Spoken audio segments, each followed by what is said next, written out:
రెండు strong teams first time ఈ world కప్లో ఎదురుపడ్డారు. న్యూయార్క్లో it's the same stadium. India 4 match ఇక్కడ ఆడబోతున్నారు. Low scoring match. Batting team సరిగ్గా బ్యాటింగ్ చేయలేదా ఫస్ట్? అదే శ్రీలంక అంత బాగా బౌలింగ్ చేశారు. సౌత్ ఆఫ్రికా లేకపోతే పిచ్లో ఉన్న తేడా ఉండిందా? ఈ పిచ్చెక్కించబోతుందా? అరే ఏ మాట కామాట చెప్పుకోవాలరా, వాళ్ళు కూడా మనం చెప్పినట్టు ఆడారు. అసలు శ్రీలంకని భలే అవుట్ చేశారు. మరి పిచ్చి మీద పిచ్చి జోకులు ఇస్తే తోలు తీస్తారా? అవి టేక్ ది స్కిన్ అయితే. డ్రాప్ ఇన్ పిచెస్ అంటే ఏంటి? ఇవన్నీ వాడుకుందాం. Let's get started. Welcome to stump tales. నా పేరు కౌశిక్. ఫస్ట్ లైట్గా మ్యాచ్ టచ్ చేద్దాం. Sri Lanka took on South Africa. Toss Sri Lanka గెలిచారు. ఫస్ట్ బ్యాటింగ్ చేస్తామన్నారు. Group D encounter and Sri Lanka మొదట బ్యాటింగ్ చేస్తూ 77 మాత్రమే స్కోర్ చేశారు. 7-7 తలా for a reason. CSK has Dhoni bats కదా రాస్తారేమో సరదాగా, just for fun. But point 8 రాడు. 77కి ఆల్ అవుట్. అంటే 77 మాత్రమే కొట్టారు అంటే ఇప్పుడు ఏంటి, అంత దరిద్రంగా బ్యాటింగ్ చేశారా? ఎలా అయితే ఇండియాతో ఏషియా కప్లో ఆడినప్పుడు కూడా 50 అవుట్ అయిపోయారు, వరల్డ్ కప్లో ఆడినప్పుడు కూడా తక్కువ స్కోర్ అవుట్ అయిపోయారు, అలాంటి బ్యాటింగే మళ్ళీ చేశారా? సౌత్ ఆఫ్రికా అంత బాగా బౌలింగ్ చేశారా? 4-4-7 తీసుకున్నాడు నార్కియా. సూపర్ బౌలింగా. బాట్మెన్ ఫస్ట్ బాల్కి తన T20 వరల్డ్ కప్ హిస్టరీలో వికెట్ తీసుకున్నాడు. ఫస్ట్ సౌత్ ఆఫ్రికా అంత బాగా బౌలింగ్ చేశాడా? కేశవ్ మహారాజ్కి వికెట్స్ ఉన్నాయి. పిచ్ చాలా పెద్ద ఫ్యాక్టర్గా మారింది ఈ మ్యాచ్లో, అండ్ రాబోయే మ్యాచెస్లో కూడా పిచ్ చాలా ఇంపార్టెంట్గా మారబోతుంది అనిపించేసింది. శ్రీలంక 77 మాత్రమే చేయగలిగారు. Ball was moving around, ball seam అవుతుంటుంది. 2 పేస్ వికెట్ అంటే కొన్ని బాల్స్ పడిన తర్వాత వేగంగా వెళ్తాయి, కొన్ని బాల్స్ పడిన తర్వాత ఆగి వస్తాయి. ఇది ప్రాబ్లం ఏంటి తెలుసా? మనం డ్రైవ్ చేస్తున్నాం అనుకో రోడ్డు మీద, మనం ముందున్నోడు నార్మల్గా వెళ్ళిపోతున్నాడు అనుకో ఫాస్ట్గా, సడన్ పేస్ స్పీడ్లో వెళ్ళిపోతున్నాడు డ్రైవ్ చేసుకుంటూ జామ్ అనుకుంటూ. వాళ్ళ వెనకాల మనం కూడా వెళ్ళిపోయి జామ్ అనుకుంటూ. కానీ ముందున్న వాళ్ళు చెప్పబెట్టకుండా స్పీడ్ బ్రేకర్ లేకపోయినా గుర్తు లేకపోయినా టాకన్ బ్రేక్ చేశారు అనుకో, మనం ఏం చేస్తాం? దీనమ్మ బత్తాయో అని మనం బ్రేక్ అయ్యాం. అలా ఈ తెలిసి ఒక పేస్లో వస్తుంది బాల్ తెలిసినప్పుడు షార్ట్స్ ఆడడం ఒక రకం, బాల్ ఆగి వస్తే షార్ట్స్ ఆడడం కొంచెం కష్టంగా మారుతుంది. సో ఆ వేరియబుల్ నేచర్ ఆఫ్ పేస్ ఉంటుంది, వేరియబుల్ నేచర్ ఆఫ్ బౌన్స్ ఉంటుంది. అంటే కొన్ని బాల్స్ ఏమో ఎక్కువగా బౌన్స్ అవుతున్నాయి, కొన్ని బాల్స్ ఏమో షూట్ త్రూ అవుతున్నాయి, సురుసులు బత్తిలో వెళ్ళిపోతున్నాయి అనమాట. ఇది ఇబ్బంది కలిగించింది శ్రీలంకన్ బ్యాటర్స్ అందరికీ కూడా. నార్కియా 150 కిలోమీటర్స్/h వేగంతో వేస్తున్నప్పుడు, మంచి లైన్ మంచి లెంత్ వేసినప్పుడు కొన్ని బాల్స్ టేక్ ఆఫ్ చేసి, కొన్ని బాల్స్ సుర్రని వెళ్ళిపోయి, కొన్ని బాల్స్ ఆగొచ్చి, కొన్ని బాల్స్ ఫాస్ట్గా వచ్చి, ఇలా ఉంటే ఏంటి చేసేది? కింద మీద పడ్డవేగా, 3 సెట్ నీళ్ళు తాగడమేగా. అదేగా మరి చేసి శ్రీలంకన్ బ్యాటర్స్. సో 4-7 చెప్పుకోవడానికి చాలా బాగుంటుంది. నార్కియా will be very happy with the performance. తన కెరియర్ బెస్ట్ G20 ఫార్మాట్లో. బాట్మెన్ ఫస్ట్ సౌత్ ఆఫ్రికన్ తన ఫస్ట్ బాల్తోనే వరల్డ్ కప్లో వికెట్ తీసుకున్నాడు. ఆ హిస్టరీ, ఆ రికార్డ్ తన సొంతం అయిపోయింది. కేశవ్ మహారాజ్కు 2 వికెట్స్ వచ్చాయి. వచ్చినట్టు అలా లైన్ కట్టి వెనక్కి వెళ్ళిపోయారు. మ్యాథ్యూస్ మధ్యలో 2 సిక్స్లు కొట్టాడు. బట్ ఈ పెద్దగాని ఏం లేదు, 77 మాత్రమే. నేను రిప్లై సౌత్ ఆఫ్రికా కూడా బెడ్ హెవీ మీలో ఫిట్. ముందుగానే మ్యాచ్ కొంచెం కంఫర్టబుల్గా అయిపోయి ఉండాల్సిందేమో, జరగలేదు. బికాజ్ శ్రీలంక కూడా స్టార్టింగ్ ఆంజెలో మ్యాథ్యూస్ తోటి, దర్శన్ చరకా తోటి, ఇలా వీళ్ళతోటి స్టార్ట్ చేశారు. అంటే సీమ్ బౌలర్స్ ఎవరైతే సీమ్ పైన బాల్ని ల్యాండ్ చేయగలరో వాళ్ళకు కాస్త హెల్ప్ దొరికింది. ఇబ్బంది పెట్టారు. 2-3 క్యాచ్లు డ్రాప్ చేశారు. అది బహుశా వాళ్ళకు కొంచెం బ్యాక్ ఫైర్ అయ్యేది. అన్ని పట్టుంటే ఇంకొంచెం టఫ్గా మారుండేది సౌత్ ఆఫ్రికాకి. 78 వాజ్ ఆల్వేస్ గెటబుల్. కాకపోతే ఈ 2 టీమ్స్ ఆడినప్పుడు లో స్కోర్ వస్తే మిగతా టీమ్స్ పరిస్థితి ఏంటి? ఆర్ కొంచెం చిన్న టీము సౌత్ ఆఫ్రికా లాంటి బౌలింగ్ అటాక్ ఎదుర్కొంటే పరిస్థితి ఏంటి అని క్వశ్చన్ వస్తుందా? తప్పకుండా వస్తుంది. ఈవెన్చువల్గా క్లాస్ ఇందులో ఫినిష్డ్ ఆఫ్. క్యూడీకి కాసేపు ఆడాడు, స్టబ్స్ కాసేపు ఆడాడు. సో ఈ మ్యాచ్లో పెద్దగా ఏమీ లేదు. Like I said 4-7 is probably standard performance. అందుకని మ్యాచ్ కూడా అన్రిక్ నార్కియానే. ఇప్పుడు మాట్లాడదాం the more important point. This is the most important point. Last వరకు చూడండి, కొంచెం అర్థమవుతుంది ఎందుకు ఈ పిచెస్, స్పెసిఫిక్గా ఈ డ్రాప్ ఇన్ పిచెస్ అనేవైతే అంటారో వాటి కథ ఏంటి, ఎందుకు మొదలు పెట్టారో, వాటి నైజం ఏంటి, ఎందుకు ఇలా ప్రవర్తిస్తాయి, దాని గురించి మాట్లాడతా. ఎండ్ వరకు చూడండి. అండ్ నచ్చితే కనుక టాపిక్ లైక్ చేసి ఫ్రెండ్స్ కూడా షేర్ చేయండి, ఓకేనా? So here we go.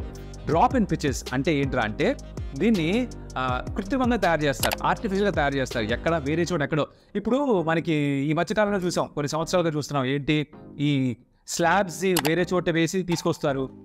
ఫ్లైఓవర్స్కి కూడా సెక్షన్స్ వేరే చోట కాస్ట్ చేసి తీసుకొస్తారు, ప్రీ కాస్ట్ చేసి తీసుకొస్తారు. అలాగే పిచ్ను కూడా ప్రిపేర్ చేసి తయారు చేసి తీసుకొస్తారు.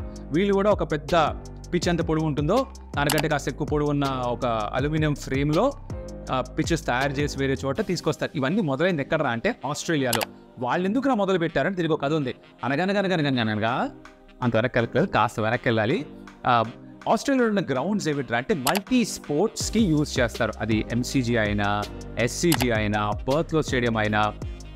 ఇలా ఎందుకురా అంటే వాళ్ళ దగ్గర ఆస్ట్రేలియన్ రగ్బీ ఒకటి ఉంది, వాళ్ళు సాకర్ ఆడతారు, అండ్ వాళ్ళు క్రికెట్ ఆడతారు. సో ఇదే గ్రౌండ్స్ని మల్టీపర్పస్ వెన్యూగా యూజ్ చేస్తుంటారు. కాబట్టి ఎప్పుడైతే క్రికెట్ సీజన్ ఉండదో అప్పుడు ఆ పిచ్చెస్ని కవర్ చేయాలిగా, అది పాడైపోతుందా లేకపోతే. సో ఏం చేశారంటే కాలక్రమేణా వీళ్ళు ఆ పిచ్ని అక్కడ తయారు చేసి ఉంచితే ఆ ఏరియా, ఆ స్క్వేర్ మటుకు చాలా హార్డ్గా అయిపోతుంది. కాబట్టి అది ప్రాబ్లంగా మారచ్చు, అంటే కింద పడ్డప్పుడు దెబ్బలు తగలడం ఏమైనా జరగచ్చు. కాబట్టి వీళ్ళు ఏం డిసైడ్ చేశారా అంటే, ఇక్కడ కాదు, మనం వేరే చోట, ఇంకో చోట దూరంలో ఎక్కడైనా పిచ్చెస్ తయారు చేద్దాం, మ్యాచ్ వద్ద తీసుకొచ్చి పెడదాం, అండ్ అయిపోయిన తర్వాత మళ్ళీ పిచ్ లేపుకెళ్ళి అక్కడ పడేద్దాం, దీన్ని మట్టితో కవర్ చేసి పైన ఆర్టిఫిషియల్ గ్రాస్ వేసేద్దాం, అంతా సాఫీగా ఉంటుంది, క్రికెట్కి క్రికెట్ అయిపోతుంది, మిగతా స్పోర్ట్స్ అయిపోతాయని చెప్పి ఎవరికో అలా ఒక బ్రిలియంట్ ఐడియా వచ్చిందనమాట. ఆ ఐడియా వచ్చినప్పటి నుంచి ఆస్ట్రేలియాలో రెగ్యులర్గా ఈ డ్రాప్ ఇన్ పిచెస్ వాడుతున్నారు. అది ఎందుకు దీన్ని మొదలెట్టారో, సృష్టించారో దాని కథ. ఏం జరిగింది ఇప్పటిదాకా హిస్టారికల్గా డ్రాప్ ఇన్ పిచెస్ తోటి? ఇవి ఎప్పుడూ కూడా ఈ టూ పేస్ నేచర్ ప్రవర్తిస్తూ ఉంటుంది. అంటే కొన్ని బాల్స్ ఫాస్ట్గా రావడం, కొన్ని బాల్స్ ఆగి రావడం, కొన్ని బౌన్స్ ఎక్కువ అవడం, కొన్ని షూట్ అవ్వడం, కొన్ని టెన్నిస్ బాల్ లాగా బౌన్స్ అవడం, అంటే పడిన తర్వాత అలా ఆగి అలా మెలూన్ అవుతుంది అనమాట. ఇవి బ్యాటింగ్ చేయడానికి కష్టంగా ఉంటుంది. టెస్ట్ మ్యాచెస్లో కూడా డ్రాప్ ఇన్ పిచెస్ వాడినప్పుడు చాలా సందర్భాల్లో కాస్త కాంట్రవర్షియల్గా మారింది. బికాజ్ ఎక్కువ వికెట్స్ పడకపోవడం, బౌలర్స్కి ఎక్కువ హెల్ప్ లేకపోవడం, బ్యాటర్స్ ఈజీగా ఆడేయడం, ఇలాంటివి జరిగాయి. అండ్ కొన్ని సందర్భాల్లో విచిత్రంగా ప్రవర్తించి త్వరగా వికెట్స్ పడిపోవడం, ఇలాంటివి. బట్ మెజారిటీ ఏమిటంటే వికెట్స్ కొంచెం స్లోగా ఉంటాయి నార్మల్ వికెట్స్ కంటే, ఒక విమర్శ ఉంది ఈ డ్రాప్ ఇన్ పిచెస్ పైన. ఇప్పుడు ఏంటి, వరల్డ్ కప్ ఎందుకుగా డ్రాప్ ఇన్ పిచెస్ ఆడారు, పరిపాటలు వెళ్ళి స్టేడియం కట్టారుగా, పిచ్లు కట్టుకోవచ్చుగా అనుకోవచ్చు. కానీ ముజ్జాలు ప్రాబ్లం ఏంటరా అంటే, ఈ స్టేడియం కట్టడం మొదలుపెట్టింది ఒక 6 నెలల క్రితం. అప్పుడు న్యూయార్క్లో, యూఎస్లో వేరే చోట్ల, స్పెసిఫికల్లీ న్యూయార్క్లో మంచు పడుతుండేది. న్యూయార్క్లో బాగా స్నో పడుతుంది. స్నోఫాల్లో అసలు గ్రౌండ్ తయారు చేయడమే ఎక్కువ. మీరు ఫోటోలు చూస్తుంటారు న్యూయార్క్ అప్పుడు ఎలా ఉంది స్టేడియం, ఇప్పుడు స్టేడియం ఎలా మారిందని. సో ఆ టైంలో అక్కడ గ్రౌండ్ తయారు చేయడమే గగనం. దాంట్లో పిచ్ తయారు చేయడం అనేది జరిగే పని కాదు. ఫస్ట్ ఆఫ్ ఆల్ 6-7 monthsలో స్క్వేర్ని రెడీ చేయడం కష్టంట. దానికి తోడుగా అసలు వెదర్ కండిషన్స్ సహకరించకపోతే ఇంకా కష్టంట. అందుకని ఏం చేశారా అంటే, ఐసీసీ ఒక నిర్ణయం తీసుకున్నారు. దట్ ఈస్, ఈ పిచెస్ని ఆస్ట్రేలియాలో తయారు చేసి అక్కడి నుంచి ట్రాన్స్పోర్ట్ చేద్దామని. ఆస్ట్రేలియా నుంచి ఆ పిచ్ని తయారు చేసి వాటిని ఒక షిప్లో పడేసి 10,000 మైల్స్ తయారు చేసి పంపించి, అక్కడి నుంచి మళ్ళీ యూఎస్కి తీసుకొచ్చి 12-14 పిచ్లు తయారు చేయించి అవి తీసుకొచ్చి ఇక్కడ పెట్టారనమాట. సో గ్రౌండ్ రెడీ అయిపోయింది, అవుట్ఫీల్డ్ అంతా కూడా. ఈ స్క్వేర్ మటుకు రెడీ కాలేదు. స్క్వేర్ ఇంత సుదీర్ఘమైన ప్రయాణం చేసి వచ్చి ఇక్కడ పడ్డాయి. పడిన తర్వాత ఏంటి, ఇప్పుడు అది ఎలా ప్రవర్తిస్తుంది ఎవరికి తెలియదు. ఆ పిచ్ స్వభావం ఏంటి, దాని నైజం ఏంటి తెలియదు.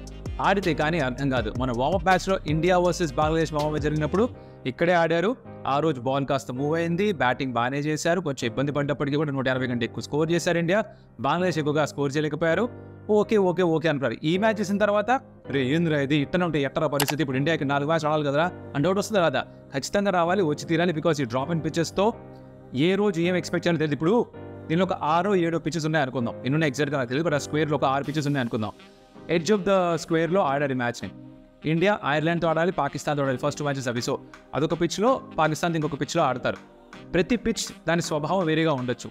అది ఆ రోజు ఆడుతున్నప్పుడు ఇక్కడున్న వెదర్ కండిషన్స్కి అది ఎట్లా మారింది, ఎంత మారింది, ఆ ఎండకి ఆర్ ఎండ లేని దానికి ఆర్ హ్యూమిడిటీకి, ఆ టెంపరేచర్ డిఫరెన్స్కి అది ఎంత మారుతోంది, ఎంత వాటరింగ్ చేస్తారు, ఇవన్నీ కూడా ఫ్యాక్టర్స్ అనమాట. సో క్రికెట్ ఆడుతున్నప్పుడు పిచ్ చాలా చాలా చాలా ముఖ్యమైన ఫ్యాక్టర్.